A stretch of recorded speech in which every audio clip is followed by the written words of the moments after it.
আল্লাহর পয়গম্বর বলেন, হাসরের ময়দানে এই কঠিন মুহূর্তে আল্লাহ তাআলা কোরআনওয়ালাকে ডাক দিবেন, কোরআনওয়ালা আসো, আজকে আমি আল্লাহ তোমাকে জান্নাতে পাঠাবো। জান্নাতের মতো এই নাজ ও নেয়ামত আমি আল্লাহ তোমাকে দেব। ফেরেশতারা কই, তাড়াতাড়ি আসো, যাও আমার ওই হাফেজে কোরআনকে ডেকে নিয়ে আসো। হাফেজে কোরআনকে ডাকা হলো। হাফেজে কোরআনকে ডাকার পর হাফেজে কোরআন আসলো। হাফেজে কোরআনকে আল্লাহ তাআলা ডেকে বলেন, হ্যাঁ হাফেজে কোরআন, দুনিয়াতে বহু কষ্ট করে তুমি কোরআন হেফজ করেছো, আজকে তুমি সুন্দর মতে আমি আল্লাহর জান্নাতে প্রবেশ করো। হাফেজে কোরআন ডাক দিয়া বলে, মালিক, এই কোরআন আমি একা শিখি নাই, এই কোরআন আমারে আমার মা বাবাই শিখাইছে। এই কোরআন আমারে আমার আব্বাই মাদ্রাসায় ভর্তি করায় দিছে। আমারে ওসমানিয়া মাদ্রাসায় ভর্তি করে দেওয়ার পরে আমারে আমার বাবাই কত কষ্ট করে এই কোরআন হেফজ করাইছে। আজকে আমি হাফেজ হইয়া আমি আমার মা বাবারে রাইখা আমি জান্নাতে একা একা প্রবেশ করব না। আল্লাহ রাব্বুল আলামিন ডেকে বলবেন, ও ফেরেশতা, বান্দা কি বলতে চাই শুনো। এবার বান্দা ডেকে বলবে, আল্লাহ, আমার মা বাবাই আমারে এত কষ্ট করে মানুষ করছে, হাফেজ বানাইছে, আমি তাদেরকে ছাড়া জান্নাতে যাব না।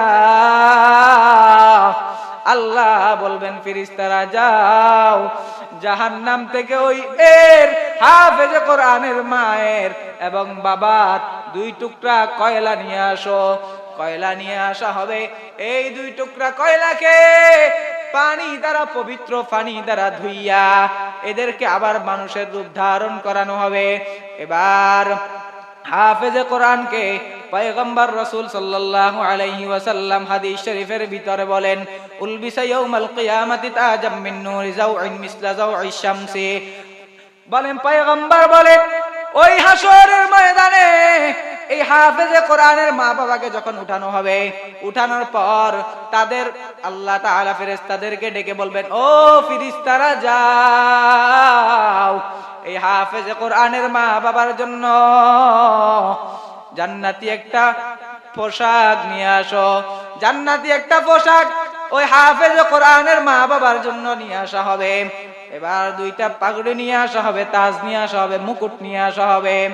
পুরা হাসরের ময়দানবাসী তাকাইয়া দেখবে, কিরে এই লাইটিং ওয়ালা জামা কই দেখা যায়?